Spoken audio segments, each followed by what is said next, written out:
I awoke face down on a marble floor, an array of hexagonal tiles in blue and yellow.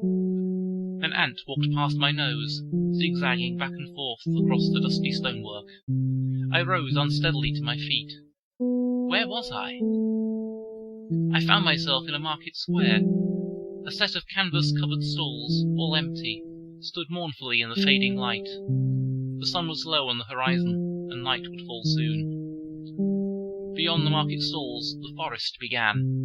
Oak, ash, birch, pine, beech, and chestnut, all intermingled and stretching out into the distance in all directions. This patch of marble was cut off from the rest of the civilized world. How did I get here? I had no memory of this place. And where was my father? I had been with him just a few minutes ago, hadn't I? A path lay ahead of me, overshadowed by the boughs of the trees. I had nowhere else to go but wherever it led. I saw him before he saw me, a young man staring at a gnarled old oak tree, enraptured by some unknown sight. I called out to him as I came nearer. Slowly he came back to his senses, turning to face me with unblinking eyes. "Where am I?" I asked. His eyes drifted away from me and into the trees above. Everywhere, nowhere, somewhere. "Who are you?" I asked. "Did you bring me here?" "I am me. You are not." He blinked slowly. "You brought yourself here, down the path." "What's going on?" I asked.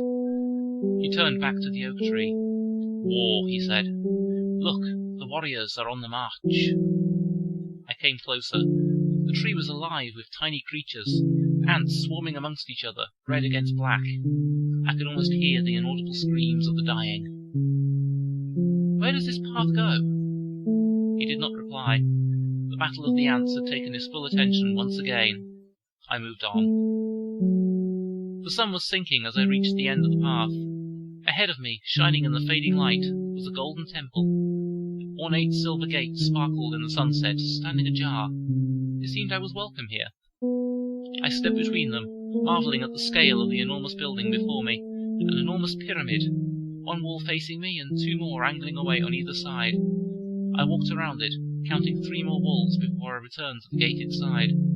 Citrus trees grew all around the courtyard, and water gushed forth from springs at every corner. There was a door here. I had not noticed the door on my arrival. Perhaps it had simply appeared by magic. With nowhere else to go, I pulled back the ancient steel bolt and pushed the door inwards. The long weathered wood creaked loudly as it swung back. I stepped inside the darkness of the temple. The door swung shut behind me. "He has returned," rasped a sibilant voice. "Always and forever he returns for you." I looked around. In the shadows something moved. A long tail, a forked tongue flickering in the light of a fading candle. A heavy blow struck my head and I fell. The last thing I heard was the voice of my father. "Take him back to the start." I woke face down on a marble floor, an array of hexagonal tiles in blue and yellow.